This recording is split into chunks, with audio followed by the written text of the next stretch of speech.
My name's Laura Owens. We have a lot of new people in the meeting, so I'm going to read through a little a little revised version of the intro I usually do, and then we're going to welcome our guests. So welcome. First of all, I'm glad that you're all here, and especially a warm welcome to those of you who are joining us for the first time. This group is a space created specifically for DSRCT patients, caregivers, and care partners. So the purpose of our group is community, connection, and sharing of information with others, and sharing of information and experience with others who really understand. As you all know, DSRCT is an ultra rare cancer.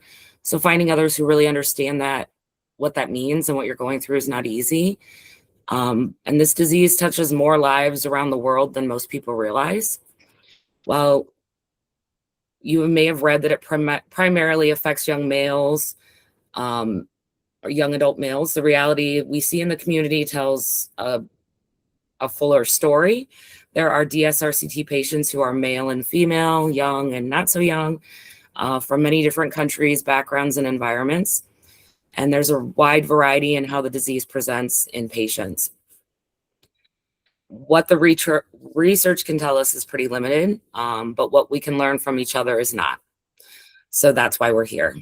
Everyone here is coming from different parts of the world, different points in this journey. So some of you are newly diagnosed, some of you have been at this for years, some of you are taking care of someone you love. So whatever brought you here, you belong here, and you're welcome. And we are here to give everyone grace, kindness, and respect. Perspectives are going to vary, and that's one of the more valuable parts of all of us coming together. But you're the expert on your own experience, and everyone here brings something of value to the call. So today we're going to spend our first hour with two guest speakers, and they're graciously going to allow some time after for some questions if we have any. And then after that, we'll do a group kind of activity if you want to hang out after the speakers to share a little bit. But it's really a joy for me to be able to introduce our guest today. Aldara, and I don't know if I've ever said it out loud and right. Aldara, is that right? No, you had it right the first time. Aldara Henderson. I've known you for a decade on social media, but I've never had to say your name. So, is a long-term DSRCT survivor, and her husband David is a caregiver advocate and author of a book called 4 Months to Live: A Caregiver Story. And one of the greatest gifts in our community, and one of the greatest gifts for me being in our community long term, is getting to see all of the different versions of this experience. And Aldara's story is a perfect example of what is possible. So I wanted to bring them to the group tonight because I really think that hope lives in the possible. Some of you may have come across their story in your own research or even read David's book. So I'm really just so grateful to have them with us here today to share directly. Welcome. Thank you for having us. Sorry, I had to unmute us. Okay, and I'm going to try to adjust the view a little bit. I'm not a professional anything, so let's see how we can do this. Okay, that looks good. Yeah. All right. So I prepared some questions just to try and make this go easy, but be gentle on both me and the Hendersons, because none of us are professionals here. At least I'm not. I don't know about you guys. But I had the opportunity to read the book. I had not read the book when it first came out, mainly because in my grief, I don't really do a lot of reading. Physically, I do a lot of audiobooks for some reason. And so since there wasn't an audiobook, I had not read it. And when I reached out to you guys and you agreed to be on the group, I was like, you know what, I got to read this. So I read it, and I read it in one day. It was an amazing story, and I'm so happy for you to talk to us about it. So Aldara, if you could just start at the beginning. And you were diagnosed in 2016. So tell us about your road to diagnosis and when you first learned about your cancer. Yeah, it definitely was a journey. It kind of all started. I kept having like typical just stomach pains, things like that, and I went through what was typical of like an elimination diet. I was a mom. It's like, oh, it's bananas, and coincidentally, I got rid of bananas and I started feeling better. So I'm like, oh, it's that, or I went through it's coffee, and that was a sad time, but I gave up coffee, and then the pain came back. So it was it'd been going on for a few months, and it was on a Saturday. I had lots of pain. I was like a PTA mom. We were doing a fundraiser at the basketball games at our elementary school, and the pain was just super severe. And I was just like bowled over in pain. And so all the other moms were like, this isn't good. I'm like, you know what? I called David, and I had a 16-month-old at the time. He was my youngest. And I'm like, you know what? After the PTA event, I came home. I'm like, listen, hon, let's just take me to the ER. We had a debacle with this infamous fridge. And so we thought that it was, what do you call it? We had thought, we'd gone through, we had gotten a new fridge. It was broken. There was just so much drama. I thought I gave myself an ulcer, to be honest. So I told David, I'm like, let's just go to the ER. And so, but we had the little one, so he was going to just drop me off. So he dropped me off. He's like, let's get scanned and everything. Well, they were like, oh, you're going to need a CT scan, but we're going to, put the dye. And at the time, I was still nursing my youngest. They're like, you're not going to be able to nurse for 2 days. And he was 16 months old, but I mean, he's never had a cup. He'd eat solids, but he'd never had anything besides nursing. So David and I kind of talked about it. David's like, hun, just do it. We'll figure it out. We'll make it work. So I had the scan, and they put me in this tiny room. I mean, it basically, one of the gurneys, and maybe like kind of a foot and a half on one side, basically a wall right on the other side of the gurney. So it's a little slot. And I was sitting there, and then this doctor walks in, and he's like, I'm sorry, you have cancer all over your body. And then he left. There was nobody there. There was nothing. It was just, he walked in, and it was like, you have cancer all over your body. Bye. And so I was in shock, and I was by myself, and it wasn't because David wasn't there. It just happened to be he had to take care of the kiddos. And so I called him, and I'm like, it's cancer. And he's like, stop. Because, you remember Kindergarten Cop. It's a tumor. It's not a tumor, So, that's immediately what he thought. We thought this was an ulcer. We thought this was that. And so, he came over. A friend of ours who unfortunately passed away from cancer, she took the kiddos. He came over. At that time, a nurse had walked in, and she was showing me the scan and was just showing me like, here, this is where all the cancer is. We don't know where it's from. And so it was really kind of like just out of nowhere. I just had a baby 16 months ago. There were no signs of anything except stomach pain.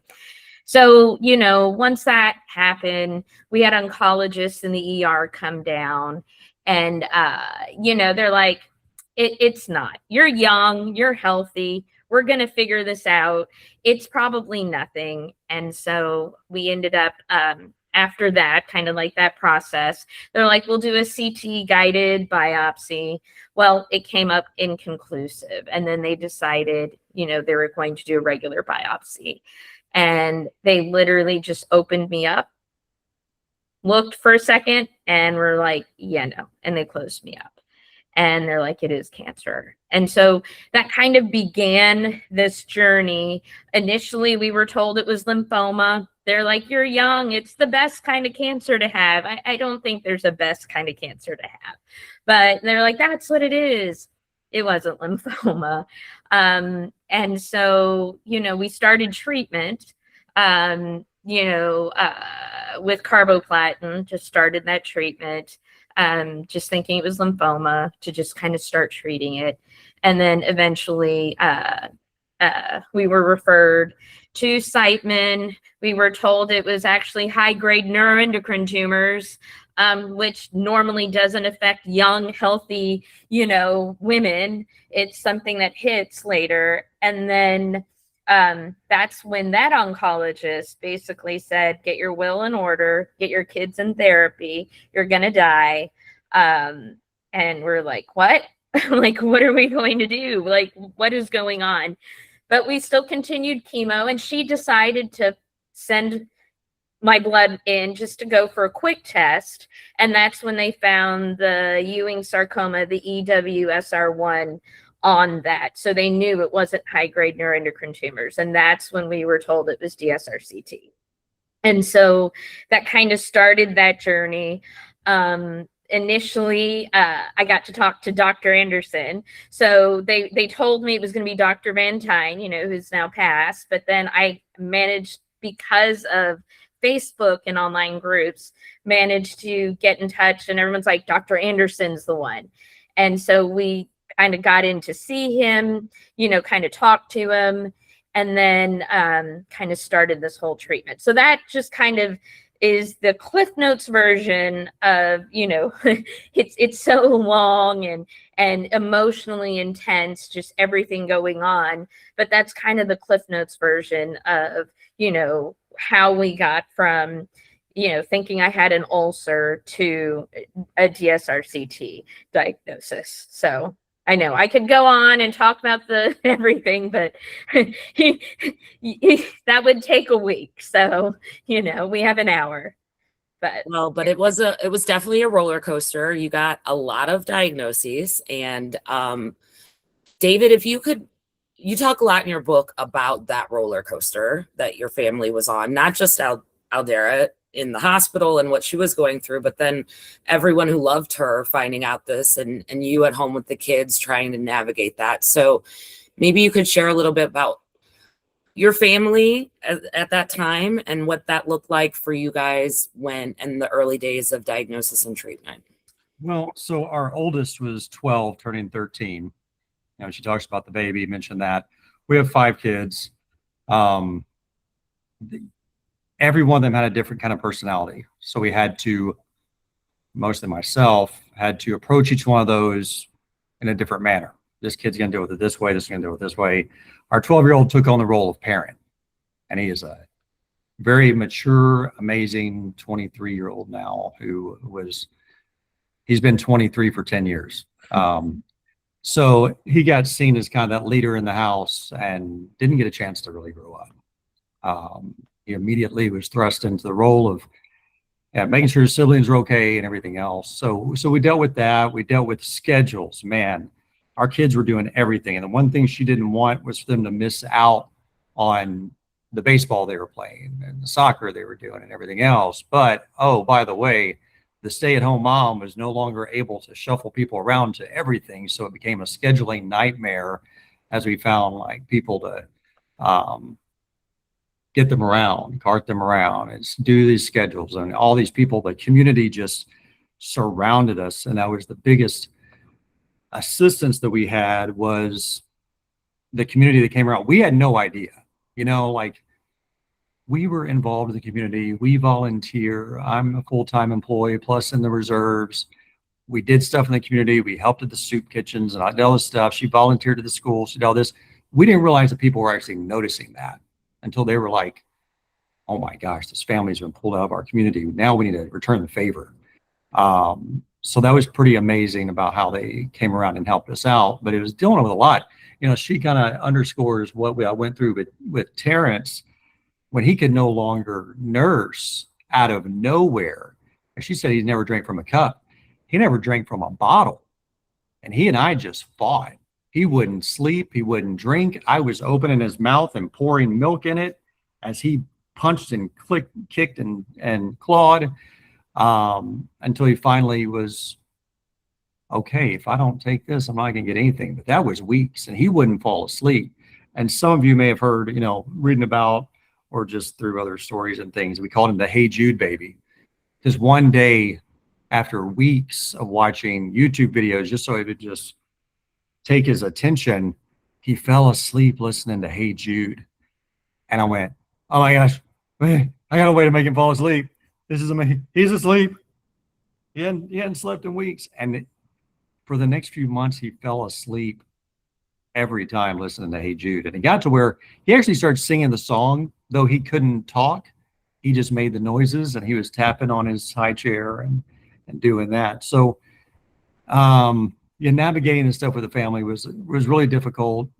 She talked about going through the different diagnoses, and you mentioned, the zebra versus horse thing. And that was one of the things the doctor told us, because we went with how much research goes into everything. Why did you think it was this and then this and then this and then this? And like, you keep changing what drugs she's getting and everything, what medicine she's getting, because you keep doing this test and that test. Some tests you told us not to get because it's not going to be conclusive. It's not going to do anything. And it fundamentally changed what was going on. And they went, we look for the horse, not the zebra. I'm like, I don't know what you're talking about.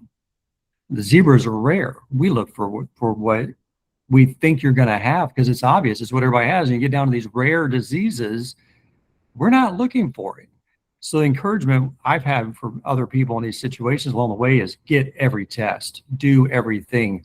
Even if they tell you other stuff, the thing that kept us going was we had to take finances out of the picture and just go, this is going to be expensive. Everything's going to have a cost. All of it is worth your life. So one doctor was like, your insurance is never going to cover that. That was a $10,000 test. Why did you do this thing? And we're like, you know what? We'll do another kickball tournament or trivia night or some kind of thing to fund it. I already know we're going to go tens of thousands of dollars in debt. And that test he told us we should not have gotten because insurance wasn't going to cover it was one of the ones that fundamentally uncovered additional things that she had. And had we not gotten it, I'm not sure that we would have gotten to this cure that she had. Because they always told us there was no cure. She's always going to be living with it. It's never going away. You're never going to be NED. You're never going to ring that bell. Stop asking me. You're breaking my heart. That's what he said. You're never going to ring that bell. And then she did. So it was tough. I think when it came to our family, the most, and you know how you preface, Laura, the meeting, everyone goes through this journey differently and how they go through it. But the one thing that we did with our children is we were always honest with them. Like, even when we were told I had 4 months to live, we talked to the children at their level, but we were honest with them about the journey. We never hid it. And later on, we've had people come up to us who've had parents or family members that, you know, they were there one day and the next day they were gone and no one had told them anything. So for us, you know, in this journey with our children and family, it was always important that no matter, you know, what the news was, we were always honest with them. And, you know, and that was important. And again, it's, you know, other individuals who go through a journey like this, it's the opposite. They're, you know, like I had alluded to, my closest friend, nobody knew she had breast cancer. Nobody knew. She didn't even tell her kids. I mean, they knew mom had cancer, but they didn't know the severity until literally a few weeks before she passed. So, you know, each person that goes through this journey, you know, your family, but for us, the most important thing was being honest with our kids, you know, and I would tell them, hey, I'm going to fight. I'm going to do everything. If I don't make it, it's not because I gave up. It's just because my body couldn't take it anymore. But I was going to do everything within my power to fight this. And I mean, we did. We threw everything in the kitchen sink at this. And so it was a very difficult just treatment, you know, that you can imagine. And you with, you know, just all of y'all experiencing it as caregivers and, you know, survivors that are going through this journey. So speaking on the kids and that part and how we were transparent, one of the profound things that she said up front with them that I found to be very helpful on the journey for the kids and for her and everything was, what I need from you guys is, and she said, I need you going to school. And of course, you know, if you know Aldara, I need you getting straight A's. I need you doing all the clubs. I need you to know, don't drop out of anything. Don't give up on anything because of me. I want to, the doctors has convinced you're going to die in 4 months unless you get treatment. And then we can extend out a very miserable life for you. That's what they told us. So she was very much like, I need you to do the things so I can watch you do the things before I die. And I need to know when I die, because there's no doubt that she was going to die. And here she is 10 years later. There's no doubt that she was going to die. And she needed to know in that you're getting straight A's, you're going to have a bright future. Now, I can't even speak on Jackson right now. I got one in Alabama. He's on a full ride, full academic scholarship, hasn't paid a dime for college. He's about to graduate in 3 years. It's a really big thing for him and for us. The other one is at the University of Oregon. So they've all just done really well. So we found out today, I'm a retired Army. You want to finish that part? Yes. We found out I today. haven't had a chance to even talk to Jackson yet. So he told me a few My hours ago. son applied for an Army ROTC scholarship, a national scholarship, and we just found out this afternoon he was awarded a 4-year scholarship to Auburn. So he'll be getting a full ride to Auburn University. So, you know, and with the Army ROTC, so it's one of those things, like David said. You know, that's what I wanted, normalcy with my kiddos. I wanted them, I knew it was so difficult for them, you know, the journey that they were going through. But I knew for me, I had to put everything that I had to fight this. And I know all of you do that. Those of you who have it, like the treatment is it's, I say it's HE double hockey sticks. It is the worst thing that you can go through. But if my kids were okay, then I knew I could focus You on say that. you wanted normalcy for the kids. Mm-hmm. And this is what I'm saying. They took this they turned tragedy into success. They went, oh, we're going to show mom everything we can do. And people come to me and go, because I went to college, then 9/11 happened, and I went, I'm going to go fight. I went back to school 10 years later. And my kids are, you know, people go, what is the deal with your family, man? I got 5 kids. I got 6 kids. I got 2 kids, whatever. I can't even get them to go to college. I can't get them to do this. I can't decide on sport. They're stuck in the room with this and that. I went, don't look at me. There's this situation that built into this. Because, I mean, they were like any other kids in elementary school and anything else, getting in trouble and kind of gliding along and getting the regular grades. I mean, they did well, but they weren't at the bottom, but they were a lot of times just kind of average with that. And then this happened, and it was like full committal to all this stuff. They come home doing things. I'm like, you did what? You got these grades? You're taking what classes? It wasn't because of me. I went back to school later on and graduated. I was almost 32, I think.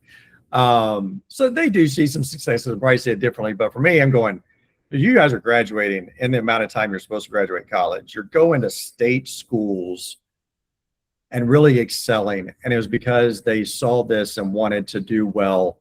So that's what she told them. She said, I don't want to be worried about you and your future. And they're like, Mom, you're not going to be worried about future. And they're good kids. Yeah. So I don't know if that answered your question. Yeah, it's wonderful. And congratulations on that wonderful news. And I've followed, you know, your Facebook and seen your family over the years. And in this group, we talk about some really heavy things and about the trauma and the impact on everyone and how life-changing this can be. And so your story is so incredibly important because, yes, it was traumatic. Yes, there was a lot of impact, but it wasn't all negative, right? Your kids, the impact in your kids' life defined who they were in a positive way. And I'm sure not all for everyone on all fronts, right? But we hear a lot and we've talked a lot about, and last week, you know, we talked about some really heavy consequences for children who go through this experience with a parent, right? So I think it's just so hopeful to see that your children are still thriving, but also I think it's really important for people to hear you tell how you were honest. They know, what was going on. Like we want I think our instinct is to protect the people we love, especially the small ones, and not tell them things and not be honest. And so I think your family is a perfect example that you did that hard honesty and reality with them, and it didn't break them. It didn't ruin the way it played out. And I think that's really important message. On that, it didn't change the way it turned out. And let me talk about the light at the end of the tunnel. We, having thought it's just going to end somewhere in there, 2016, 2017, maybe 2018. After treatment ended, we went, let's take a vacation. Let's go to Ireland.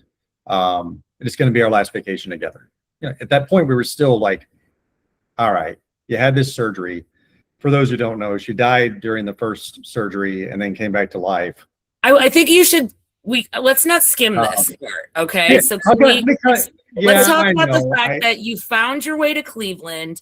You went against all, for literally a year, we're told, like, you're hopeless. You get to Cleveland, you find a team to do the surgery, you go in for this massive surgery, and then what happened? Well, I died. I died. Like, I remember vividly. So we're doing the surgery, and so I've said my goodbyes, and they wheel me into the OR, and I'm laying there, and they're kind of like doing the prep thing, and I have no idea what's going on with my screen. So I'm like so they wheeled me in, and here it is. I'm hearing my surgeon and I'm hearing the anesthesiologist like literally arguing in front of me, because I guess they were deciding if I was going to go to the ICU or not after surgery. So I'm going into surgery, and I literally like go under anesthesia with doctors like fighting. And so the next thing I know, and David will kind of talk about it, I went under and I thought, it's not that, it's something else there. I don't know what it is. Brightness changed. Did we look washed out on your screen or just ours? I don't know. Okay. Perhaps you're just surrounded by the light of God. I'm not sure, but it looks better now. It looks better now. Okay. And so I went under for surgery. So David will kind of talk about what happened, while I was out. And let's back up to something too, just before that, that a lot of people that also might be facing and looking at your options and things. We were told she will never get a surgery because nobody's going to touch somebody they can't save. That's important here, because we reached a point where the doctor said, well, it's not working anymore.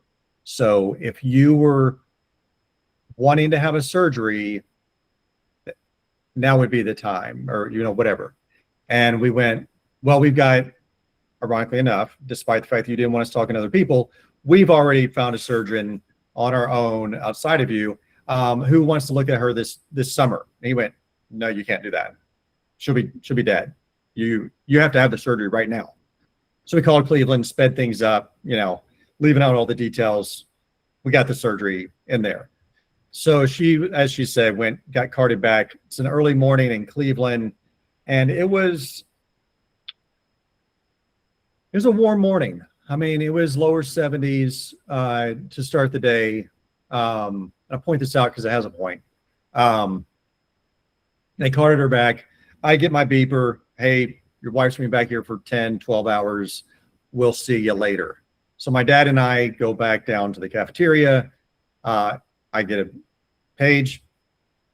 Surgery has begun. Okay, let's go ahead and get our breakfast and sit here for this long day. About 45 minutes later, I get a text that says the surgery's over. And I went, what's going on?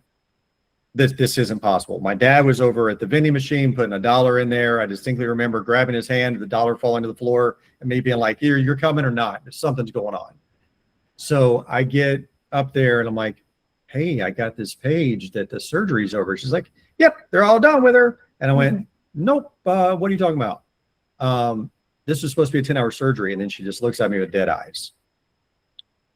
Let me call the OR. Then she's just looking at me as her whole face turns white as a ghost. And she goes, I need you to go family counseling. So I go back to family counseling. My dad, who's with me, by the way, is a pastor. So he deals with these situations. I'm not sure that was better or worse because he became the protective father and also the informative pastor person in the room. And I just needed him to be a dad. So this little Asian woman comes in, and just tiny lady who's the surgeon, and goes, yeah, your wife flatlined on the table. Like, what are you talking about? I was on an ECMO machine, so I was on life support at the She was time. on life support. They were. I was in a coma, life support. So I'm explaining here that I had no idea what any of that meant. I don't even know now what a ECMO machine is, but what I do know is, so what are you doing? Well, we're beating her heart and pumping her lungs for her right now. Okay. I mean, I don't get it. What happened? And wow, we don't know. What is going on right now is worse than the cancer at this preeminent moment.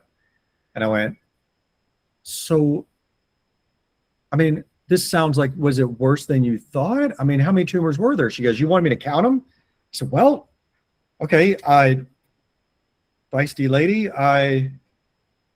you counted them before? She goes, I said, there were 40 tumors. You told us there were 40 tumors. She said, no, there was over 400. I'm like, okay, so where is she? Well, you can't get there. So, lady, I've been to Afghanistan. I can get to the river in this hospital that she is. Where is she? You can't get in there. It's under lock and key. There's a police guard, blah, blah, blah. And I said, okay, I'll fight him if I have to. I'm going in. So I got there and I actually stood toe to toe with this policeman for about 15 minutes before he let me in. He took me back and they went, there you go. There she is. And she looked like a cyborg. She had pillows on her hand. Her arms were strapped down to the table and she had everything coming out of her mouth, nose, ears, arms, every tube you can imagine. And so I went over to her and I laid down next to her and she rolled her head over. And the nurses were like, what was that? She hasn't moved in 2 hours by the time I got into her and everything. I went, did she move because I laid down and the pressure caused it to move over? They're like, dude, she's out. She shouldn't be able to move at all. I was in a coma. And I'm like, okay. So I sat there talking to her and whatever, and her head was turned towards me. Well, she's got this thing where she sleeps with her toes clenched. I don't understand how a human can do that when they're relaxed and sleeping. So I knew she had control of her functionally as herself, that this is the thing she does. Well, she was sitting there with her toes open. And I went, if you can hear me, wiggle your big toe. And she wiggled her big toe. And I went, okay, we have a means of communication. Screw you guys. I said, if you're scared, wiggle your toe. And she wiggled her toe. I went, God. Now she doesn't remember any of this. This was her body and brain responding to the conversation I was having with her. We went on to ask other questions and had this whole Morse code conversation.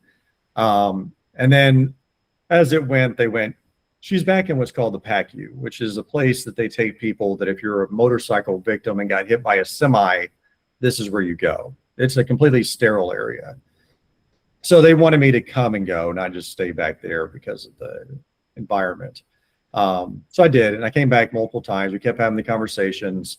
And then at what point they were like, well, we didn't think she was ever going to wake up, but she's starting to stabilize, and we're going to see if we can remove her from these machines and yank the tube out and all this. Well, You can't be here for this. They figured out what it was. So during my surgery, so they were wondering if it was, they were thinking it was a blood clot that had passed and all of that. It turned out that the anesthesiologist allowed the breathing tube to slip and it collapsed both of my lungs. So I was, basically had no lung function or heart function because of the tube. So once they figured out that it wasn't a clot and they figured out it was the breathing tube, and when they fixed it, then I started improving with that. Okay. There were no visible signs of improvement. They were seeing things up on a screen and whatnot that were indicated she might be able to start breathing on her own, but they weren't sure. They'd sent me out, and I said, why are you sending me out? I've watched them slice her belly open and pull a baby out. Why can't I be in here? You can't be in here. So they sent me down the hall. Next thing I know, a nurse is sprinting down the hallway. Get down here, your wife needs you. They yanked that tube out, and she sat up in the bed against all restraints and went, give me my husband. So I came in, and of course she said, how did my surgery go? I'm like, oh my gosh, you don't even know. I've been sitting here 8 hours as tens of thousands of people prayed for you. Words went out to Facebook, emails, phone calls, text groups, and stuff. All these people have been supporting us and following us this whole time, who've been praying for you. Back to that weather event, the 70 degrees I said it was in that morning, at the time that she crashed on the table, a storm cloud moved over Cleveland and the temperature dropped to 35. I don't think I've ever heard that much thunder in my life, and I lived in Tampa for 7 years. Something happened over Cleveland that day. Okay.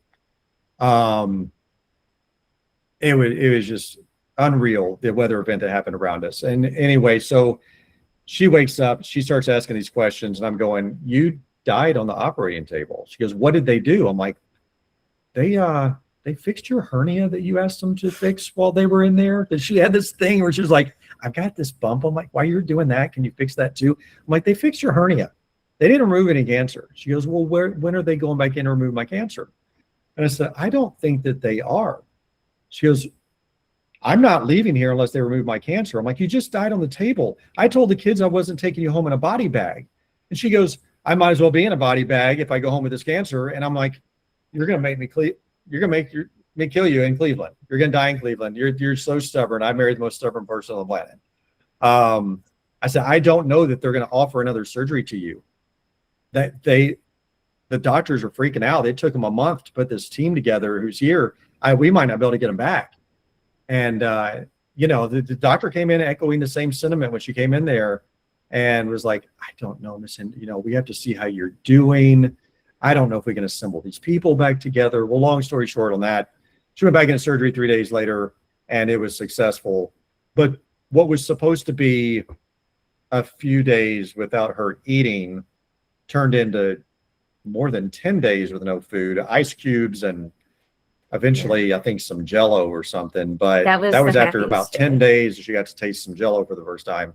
Before that, it was a sponge on her tongue. That was it. But I had the HIPEC. They did the debulking surgery, and I know that's typically with DSRCT. They did the debulking, and then I basically had every organ removed that you could possibly remove and still be alive removed. And then they did the HIPEC, and they used carboplatin, so platinum-based chemotherapy for the HIPEC afterwards. And so, yeah, they did that. They removed my omentum and all those nice organs. And then, and so the recovery was really difficult from it. I mean, it's kind of one of those silent things that, on the outside, like Laura, you look at my Facebook and you see everything that I'm doing, but, it's one of those things. I still get bowel obstructions. I have to be very careful with what I eat because of all the scar tissue, but it saved my life. And then I had, a month long of whole abdominal radiation. So I had the whole abdominal radiation. Even that was this whole trial just to get that done because the radiation oncologist at Siteman was a pediatric radiation oncologist. And she's like, typically this isn't common for adults anymore. And I'm like, well, we got to do it. Because like David said, I'm a little bit stubborn, just a little. And so she did on everything. They begged her to not do the whole abdominal radiation. They said, you've already cheated death so much. Please don't have us be the ones to kill you. Because this is intense, it's going to do. And the thing that we walked away with was the Dr. Anderson saying to her, you have taught us about the resiliency and the limits to which the human body can take and what we can actually do, because we do not normally do this level of all these things, but you were so insistent on finding that cure that didn't exist. You made us do it all, and here you are. And he was very different than our now past oncologist, Dr. Van Tine, who would say things like, "You're like that milk at the back of the refrigerator that won't go away." Like, these analogies with you, man. What does not that mean? everybody had the best bedside manner throughout this either. Right. I'm going to try to bite my tongue because I'm not a fan. Right. Right. And I don't like to speak ill of the dead. Rest in peace, Dr. Van Tine. Right. But I think you guys have, and just to give people context that may not know your story, Aldara, how old were you at diagnosis? 36. 36. Okay. She was 36, and on the day of the biopsy that confirmed she had the cancer, she was turning 37. She said, "I want the biopsy on my birthday. Good things happen on my birthday. You proposed to me on my birthday. Our firstborn was born on my birthday. This is going to be good news." So that day I was out birthday shopping. Mhm. She was in getting a biopsy, and I was at Schnucks. Schnucks or Deerbergs, doesn't matter. Had an armful of cake and balloons and flowers on stuff because we were going to get the good news, because we had been convinced for weeks it's Whipple disease, it's this, it's that, they told us. And they called and they said, what was the word? It's not metastatic. Yeah, metastatic. No. It spread. The cancer. Well, they thought it was lymphoma.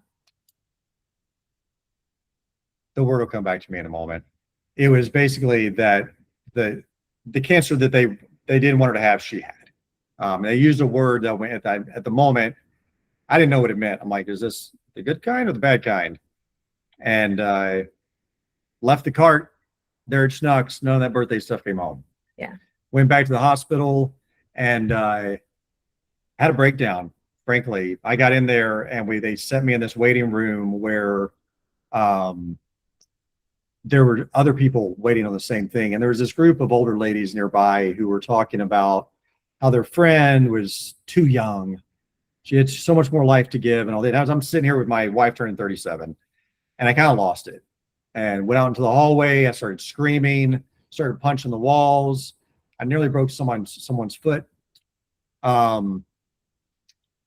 And then we heard me and this other person nearby heard the cops coming, and they went, "There's a male in a gray hoodie that, near the stairwell." And we went, "Oh, shoot. I can't have this happening right now. I need to be here when this happens." So we used some key cards and got through some areas of the hospital. And she was a nurse. So Like- she was a nurse. So it wasn't illegal. She I had got a us nurse out. She was taking me around. a surgical nurse there. So she knew the back way. So she got him out of that situation. But yeah, I had just turned 37 years old. So not your typical diagnosis for DSRCT or any of it. I was younger. I was healthier, I guess, but there was just nothing. I didn't fit the mold for any of it. From any of the diagnoses that I received, I didn't fit that mold. So yeah, I was just turning 37. And so just to kind of recap for people that may not know, you guys live in near me. I'm in St. Louis, Missouri, and you guys live in Illinois in Belleville. Mm-hmm. And so you were diagnosed at and that's not a major city, but it's not a small town. So you were diagnosed at like a regional hospital, I would guess, right? A local hospital. So not, Okay. The building is thankfully no longer gone. So I don't have to see it as a daily reminder of it. But it was our local It was hospital. next to our church. Yeah, by it was the next way. to our For context church. here, it had, So, but it's on now- every it's Sunday. a field now. I think But the no, it was perspective of having that local hospital and then going to Siteman, which is a bigger city, right? It was like an hour drive for you guys. You were going somewhere, right? Right. That Then wasn't graduating easy to Cleveland doing Clinic. that. Right. We graduated Cleveland Clinic. I think Yeah. it sits on multiple area codes. It's like Right. So that's what I really want you to talk about. So talk about those three versions of that journey, the difference between those three places, because I think not everyone gets to see that whole spectrum of experience and know why the Cleveland Clinic is not the same as going to Siteman even. Right. Well, and that's what it was. We were at a local hospital. So we had the local oncologists who they're the ones that just, you know, they do your lymphomas, your breast cancer, you know, things that are very common. And so that's why initially they were like, it's lymphoma, you know, whatever. Well, we'll do that. But then it wasn't. And I think thankfully for them, they realized that this was outside of their pay grade. You know, when they started realizing this wasn't lymphoma, especially when that high grade neuroendocrine tumor diagnosis came, they're like, yeah, we're breast cancer, you know, the things, lung cancer, those normal horses things. You know, we don't do the zebra kind of things. You know, they did the normal things. So that's when we were sent to Siteman. But before we did that was when, you know, we started going on, well, we went to Siteman to see the one doctor who specialized in the high-grade neuroendocrine tumors. And so, you know, we're getting progressively more rare with each diagnosis. Mind you, that doctor was the one that said you have 4 months to live and didn't want to treat her, and we fired that doctor. Yeah. Well, we eventually moved on to Van Tyne. Well, that's when she sent in the blood work and we found out I had the EWSR1, so the Ewing sarcoma, you know, gene in my blood. That's when she's like, oh no, it's not that. It's actually this. You're seeing Van Tyne. Well, for us, that was the point where we're like, okay, this is even more rare. I've never heard of this. Dr. Google has said this is a teenage boy cancer. What is going on? And that's when we started doing research. And then we found Dr. Anderson, and that's who we communicated with. But then we went to Van Tyne. And so, you know, because he was the local oncologist afterwards, because they both started talking. He's like, well, you can get your treatments there at Siteman. But we had that team, you know, and the tumor board at Cleveland Clinic really kind of overlooking things. And that's, I think, one of the things that's really difficult when you're in this process is, you know, sometimes the doctors don't like to talk to each other. There's not only that, they told us not to talk to the other doctor. Right. And there's a I'm bit, your doctor. Yeah, there's a bit of an ego thing. And so, I mean, not with Dr. Anderson, like he is the opposite of that, you know, but my local doctor, you know, he who shall not be named, but, you know, in the end, you know, I had that overview of Cleveland Clinic. That's where I went for my surgery. That's where, you know, kind of the bigger decisions that we had. So while we were able to get the treatment, the chemo, the radiation here at Siteman as a local place, we had that connection at Cleveland Clinic with Dr. Anderson. And I do have to say, as the years progressed, Dr. Anderson and Dr. Van Tyne did collaborate with each other. And I know, what was it, the last time or 2 years ago when I went back, they said that they're now doing HIPEC surgeries at Siteman as a result of it, which is amazing. They're like, you know, you were able, like your success helped, you know, to allow us to start the process of doing HIPECs. But it's incredibly important to seek out. And I know, Laura, you had posted recently about second opinions and things like that. And I think that that is incredibly important. You know, like David had said, getting all the tests, making sure you go to, you know, sarcoma centers to get that information, because they're the experts. They really are. They're the ones, you know, that kind of team of experts. So we've run the gamut. Like you said, I've had the local hospital that basically the ER doctor walked in and told me, you know, I'm sorry, you have cancer all over your body, and then walked out. You know, a woman young by herself at a hospital, you know, to Siteman, where I was able to get the treatment. My radiation oncologist was amazing for the whole abdominal radiation, but we had that team at Cleveland Clinic that really was integral, I think, for the treatment. And, you know, I even, before Dr. Van Tyne passed, like a year ago, I'm like, you know, I'm still here. Like, it's kind of like, how am I still here? I don't even understand. And I'm the type of person that I need an explanation, and he's like, it's literally because we did everything. And, with your treatment, which he wasn't, like David said, he didn't want to do the whole abdominal radiation. He was really apprehensive. And I remember one of my kids had surgery, at Children's. And so I was walking him down the hall, and I happened to see my radiation oncologist. She was a pediatric radiation oncologist, walk by. And this was about a year after my whole abdominal radiation. And when I saw her, it was as if she looked at me and it was like she was seeing a ghost. I mean, her face went white. She had absolute shock.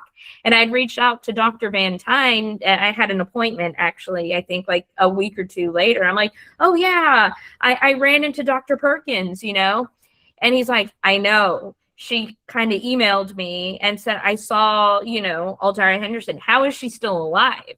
Like, they were just in shock. But I think the key was we really advocated, for any treatment that we could possibly do. And we got those multiple, second opinions, and we made sure that we stayed connected with people like Dr. Anderson, and tumor and sarcoma centers, really, with that. So I think that was key to what I went through, and probably a bit of luck and faith, with it.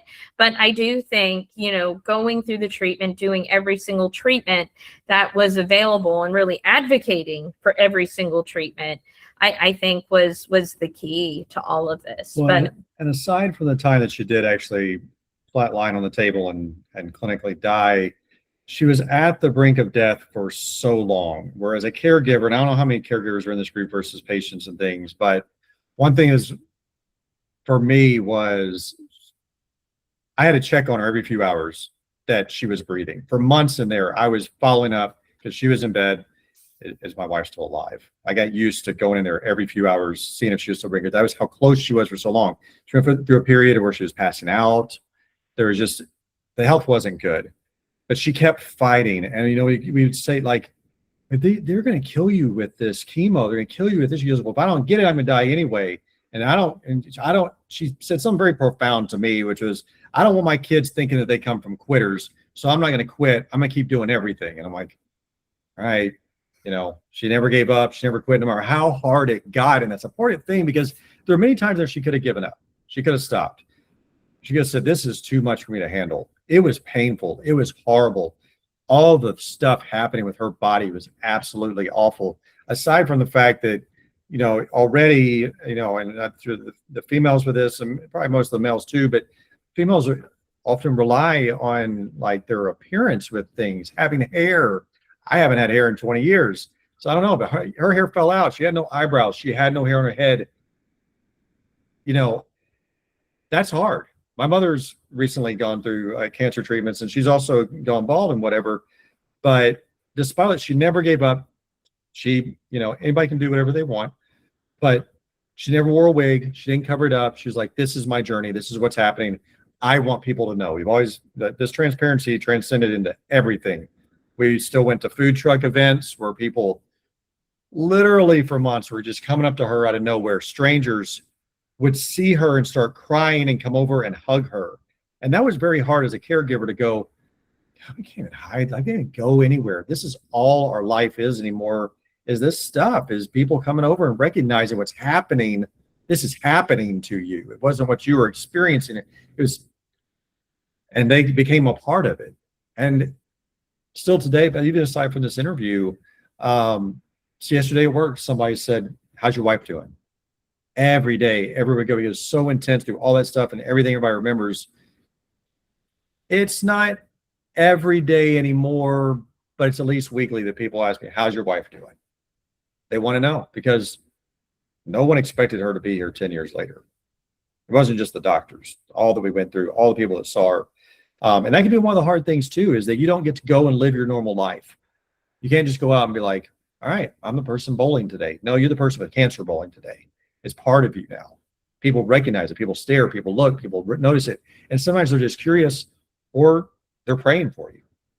They're not meaning bad from it. They don't know what to do. So one of the things I took away as a caregiver after this was, how do I talk to people? My next book is going to be what you don't say to a cancer patient. Okay. I could talk 2 hours about that. I literally, she probably doesn't know this yet, but I have a notes page running of things you don't say and how I'm going to build it out into paragraphs. There's a lot of things you don't say. And so with my mother going through it recently, I've learned what to say to that person when they say, oh, I had this happen. And it helped, look internally at the things that people said to you that affected you and think, all right, instead of being mad at this person, how could they have said it differently? You might not correct them, but just think about it the next time you do it. So when your journey moves on and you become a survivor and you're, retrospecting and looking back at these things and people are asking you things, or they say, I mean, prior to all this, I wasn't that guy. I was an Army first sergeant, rough around the edges, did not care about what your problems were for that day. Now, people come over for advice, questions, support. That I'm a different person. That's a whole other story, a whole different person. But I've learned to support people in their journey when they go, hey, can I talk to you about something? Because I don't know anybody else that's going through nobody's been through what I'm going through right now. And it's hard to find those people that are the ones you can go and talk to who know what to say, or they just want to share with someone else who went through it. I have people sharing things with me throughout this. While she was actively going through it, I would have someone say, oh man, I found out the other day I had cancer and I haven't even told my family yet. And I'm like, and you chose to tell me? I already know you, and they were coming over for support. Like, what do I do? How do I tell them? Why do I approach the situation? They're going to think it was because of something I did wrong, or, whatever. And you learn to help those people. So as an unexpected result in this journey is that you're going to become a counselor for other people. You're going to become that person, share your journey, help them through it, just lend an ear. So expect on that. I started talking about how I changed, how she changed, and the things that you look forward to afterwards. We took that trip to Ireland, and then we came back, and she just kept living. But we used to plan things for 2-3 years. Wait, what are we doing on vacation 5 years from now? We don't do that. It's what are we doing on vacation next month, next week? Where are we going this weekend? But she went to her doctor and said, I want one of those cancer recovery trips. Of course, again, I'm the caregiver. I'm not the patient. What are you talking about? Oh, they send people that are survivors of rare cancers on kayaking and, ice rock climbing and pickaxing and climbing up these mountains and these adventure trips. She names this stuff. I'm like, are you crazy? You married a soldier. I tried going on a fishing trip. You won't even camp out with me. Now, she was recently, until she stepped down from the position, for a while, she was the president of the Missouri Whitewater Association for 3 years. So she went to her doctor. She said, I want to do this trip. I want to go kayaking. And he said, absolutely not. You haven't recovered enough. If you get the slightest disease, you're not going to be able to do it. And he made her delay it. And then she survived another year. She said, I still want to do it. He was like, fine. She comes back and she goes, so I want to take up whitewater kayaking. I'm like, we're in Missouri. I'm like, where's whitewater? But I said, I have to bring you to the harsh reality of the thing that where our finances are. And prior to her getting cancer, she was always taking care of the house, paying the bills, doing whatever. And I worked all the hours, the 2 jobs and everything. I had been taking care of finances now for 2 years at this point with this. And I went, we can't buy you a kayak. We're $50,000 in debt. I hadn't talked to her about finances to that point or burdened her with it and all the tests and other things that we did until that moment that she was asking me for something. I went, we can't. I don't have a way. And she, as persistent as she is, reached out to an organization and wrote a letter for a scholarship. She said, mother of 5, survivor of this cancer and these things I did. Can you help me out? And they send her the monies. All of a sudden, she's got a kayak, a paddle, life vest, or whatever they call them. They don't call them a life vest. PFD. Preservation flotation device, Yeah. life vest, helmet. She's got it all. She's like, I'm going to do it. She joins a kayaking club, and now she's got all these friends that are kayakers. And aside from kayaking, she's, climbing rocks and doing stuff. She got a membership to the Rock Climbing Club of St. Louis or something, and just doing these things. I'm like, hey, so I jokingly call her my second wife. Because she's living for now. She's living on the edge. She's doing the things that up until this experience, didn't realize that these are all just things that she was like, I'd like to do one day. Well, then you experience a life-changing, life-saving, and altering event, and you go, I got to do it now. I don't know, even though I've survived this, if I'm going to live to be 50 or 60 or next year. So I got to do it now. And she became the now person. I'm going to learn right now how to do these things. And it's been amazing to see her persistence with that stuff and take on these challenges. And, the other kayakers watch her go down these rapids and things and come out. They don't realize she was on her deathbed a few years ago.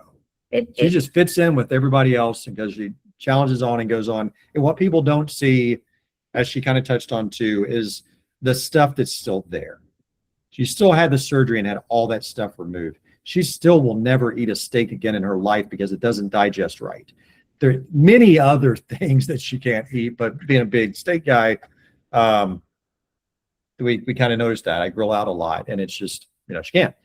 Changes to it. We found ourselves in the ER many times after the surgery and everything, and she's learned to adjust. It took a long time after all that to learn what you can and can't do anymore and what the limits were of everything if you keep on trying. And, you should, get back to life and do everything you can. But the journey has been transformational. Like, one of the things, like, and you had mentioned in a text, and to touch on about being a statistical outlier.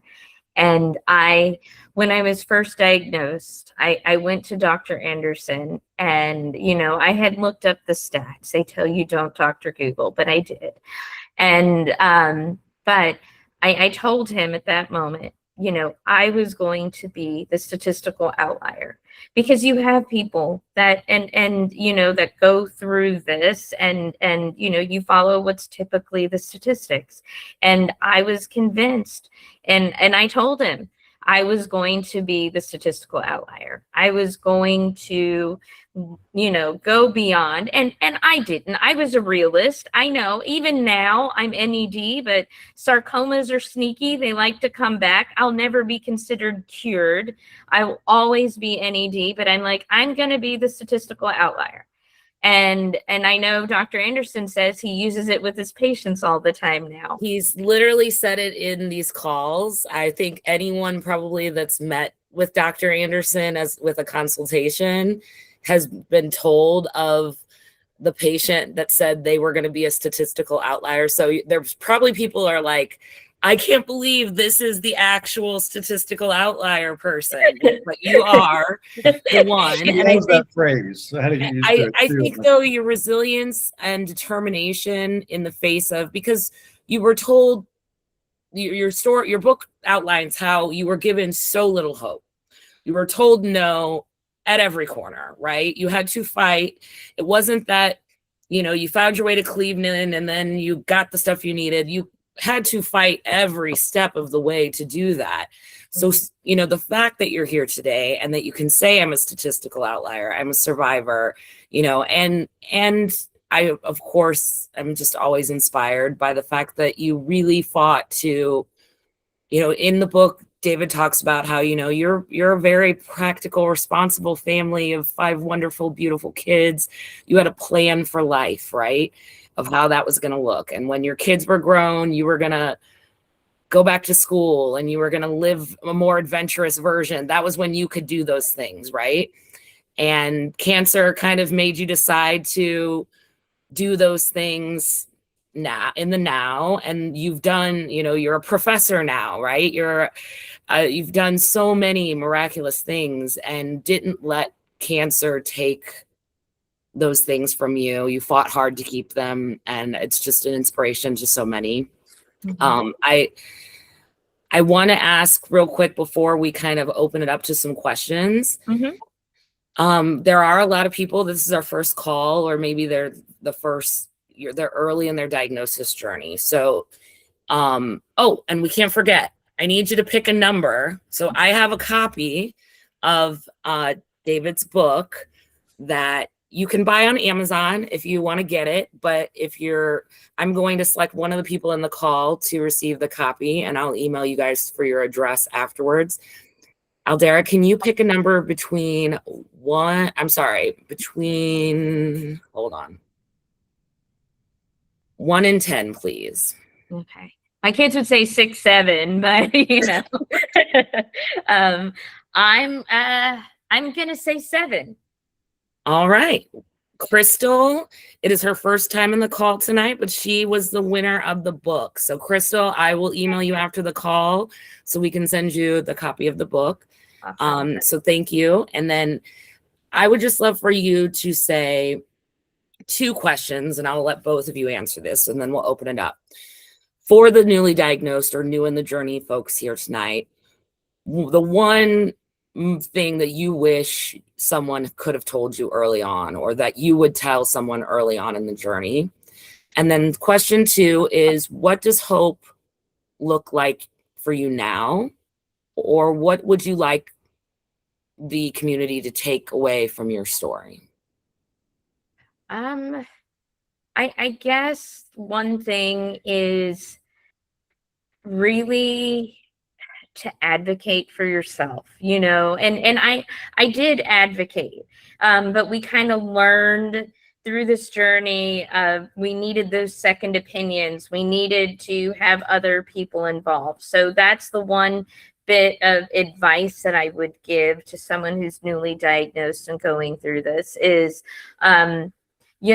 go get the advice, go get that second opinion, even if they say the same thing, then, you're on the right track, but get that second opinion and, look at studies. I know, on the sarcoma groups, they share, studies that are going on or different research. So look into that, read up on that, any treatments, and, bring it up to your doctor. Like, hey, is this a possibility? And even if it is not like right now, keep it in your back pocket. So that's kind of one of those things that I would say. I mean, through this journey, became a pathologist. Like, I would look at pathology reports on my, gene fusion, and I would just sit there with the dictionary, Googling things that I wasn't sure. And I literally provided evidence, peer-reviewed journals, pathology journals. What is this saying? What can we do?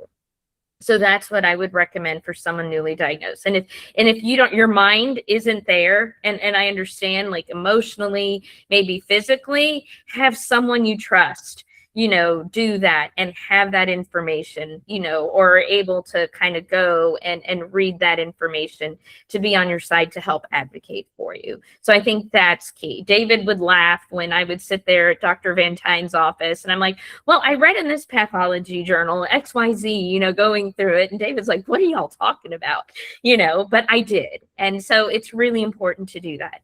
And hope for me is just waking up every day grateful that I woke up, and that, nothing is promised. And, even though I'm still here today and I've gone through this journey, I know that nothing is promised. And I try to live my life to the best that I can. And that gives me hope, because each day that I go through, I'm living the best life that I possibly can. Is it perfect? No, but it's what I can. And to allow, hope for me is just, that even though it was the hardest thing that I went through, it also transformed me. I'm not the same Aldara I was before cancer, and not because of the cancer, kind of destroying my body, but it's transformed who I am. And so that gives me hope. Just every day that I wake up and I try something new, that, there's hope that I can continue forward. And this year was snowboarding. I've never done a winter sport in my life, and I took up snowboarding. So, and Dave. I can only imagine what is next for you, Aldara. I have no Dancing idea. with the stars. Yeah, who knows? Who knows? I am 4'11". I'm kind of limited with being an astronaut, all those fun things, but I'd love to do any of that. So, but not bungee jumping. I won't bungee jump. So that won't do.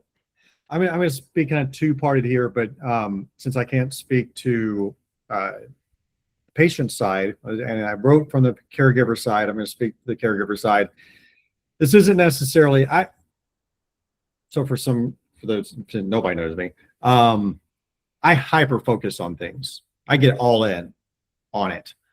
So one of the things I did that I didn't get advice on, but what I would offer as advice to other people is to document absolutely everything, especially when it comes to your bills. Insurance, hospitals, and everybody else, and again, I'm speaking to the caregivers. The patients can, I think the caregivers should be the ones taking care of this stuff. You should be focused on getting better. Document everything, keep every bill, file it away, create a filing system. Even if your filing system is a stack that's in order of date. There were times in there when we got billed for something, I went, I thought I already paid this. Yep. I already did, and you just wanted to take the same money they're counting on you to be so busy and overwhelmed, and their records are so sloppy for you just to pay them multiple times for the same thing. And it was crazy. There were times I had to spend hours on the phone with legal or with some other consult or with the company themselves or whatever, going, yeah, you're not going to see the money on this. Okay, I get that you sent a collection letter, but I'm going to send you a collection letter, buddy. And I fought it, and you had the records. I'm like, here it is right here. Here's the check with the confirmation number on it, whatever. Keep the records, document. It's not fun. You're already dealing with enough with the tragedy going on around you that they're trying to make it worse, or maybe not intentionally trying, but they are making it worse. It's awful that we have to go through this in this way. And that there were the times that they said, well, they're not going to pay for that. And then you tell the doctor, you're dealing with something so rare with this DSRCT stuff, you would be amazed if you had the doctor write a letter to the insurance company on multiple occasions saying, I know this is abnormal. We don't normally do this sort of thing, but I need you, the insurance to cover this because of this situation. You have to ask. Her doctor was not going to ask for her to have back-to-back scans that revealed that she didn't have, that the cancer didn't come back, until I said, Dr. Van Tine and I got into an argument. Imagine that, after this talk about it. They told us some months after she became NED, as expected, it's back. And I went, I'm not doing this again, man. What do you mean it's back? How do you know that what you're seeing isn't scar tissue? Y'all cut everything up and all this stuff, and it looks the same. I mean, I think, right? Because I can read these scans. And he went, well, some of it would look the same. Scar tissue would look the same as the tumors coming back. And I said, so? He goes, well, what are we going to do? I said, well, do another scan next week. Compare the two, overlay them, look at the same, try to get the same angle and everything. He goes, man, if I'm right, he was talking about himself. He goes, if I'm right and you're wrong, you're going to kill your wife. I said, if I'm right and you're wrong, you're going to kill her. And he goes, all right. I said, insurance is never going to cover it. I went, first of all, I don't care. Second of all, tell the insurance to cover it. Tell them what the situation is, because you're getting ready to put her back on the chemo that was, just so awful. It's awful. I don't want to be doing this again. And it turned out it wasn't back. Believe it or not, I did try to shorten that story. So no, I think it's a really important story, though. The other important thing, and this is going to sound so selfish, I thought twice about whether or not to even bring it up for the caregivers, but you need to make time for yourself. People didn't tell me that.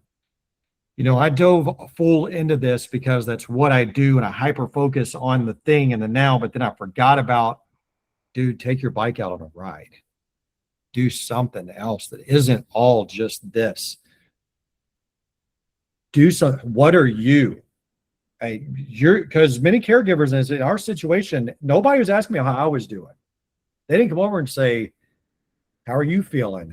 They said, how's your wife today? How's your wife today? And there's every day, all the time, all day long. And I forgot who I was. There are caregivers in the room. Just take a break. That person in your life is very important, and you need to be there and do all the things. Do not abandon them. But when they're asleep, take up a hobby, read a book, have whatever it is, make time for yourself. And, it was very difficult for me because we also, when she was down, we had 5 kids, still had to be taken care of. But that was one of the important things to pass along to caregivers there. What do I look for hope at the moment? Just the fact, I don't know how else to put it, just that she's here. It keeps on doing the things. I mean, she survived what we were told she wasn't going to. So if I lose fact and hope, I go back to that point that she died at the hospital when they told me she's not going to wake up again, and all the things that happened around us. We allowed people to come into our lives and be part of that and share and be transparent with it. And watching that happen, that in and of itself gave me hope. For you see so much turmoil out there going on in the world. I know it's so cliche, but at that moment in our lives, when the community surrounded around us with all this stuff, and I'm like, people were leaving food on my doorstep. I got a stay-at-home mom, homemaker wife who cooked every meal for us. Now other people are leaving meals on our door. I didn't know what stuff was. I'll be honest. As a man who was deploying or doing Army stuff all the time, working 2 jobs and doing all this stuff, I didn't know what a grocery store was. So when she got sick and I had to find the milk at the grocery store, that sounds crazy for most people. I didn't know where it was. So I learned those things, and I transformed my life. And now I have hope from all these people that just came in and helped us out with things, that I would never have relied on, but they forced their way in and said, we're going to create a meal train. We're going to get your kids places. And I went, why are you doing this for us? And now we try to give back. And that's our thing. When I sell stuff on Facebook Marketplace that I don't need anymore, or whatever, I put the money that I make into a jar and we give it back to the food kitchen. And I'm like, oh, whatever. This is something old. I could have just thrown it away and said, somebody give me $5 for it. So it's going in this jar. We try and give back everything that people gave to us, which we'll never be able to do. But you do what you can. There's hope in the world. I mean, even through dark times, there's always hope. There's people there. There's looking at others, because that was key for me, is just having support groups on Facebook, talking to others who've gone through these things and survived these things. And that provides hope. And, it's just, even though, like David said, we hear the chaos in the world, the truth is, there's so many good people out there in this world. And in your darkest times, it might just be a random person, and so those moments provide that hope and motivation to get through it. But, hearing other stories, that provided me a lot of hope as I went through this journey.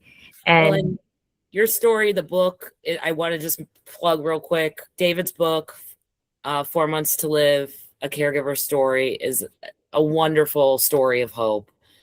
There are so many angels, like you said in your story, and so many experiences that we didn't even get to touch on tonight. So I just really want to encourage people to check out their story.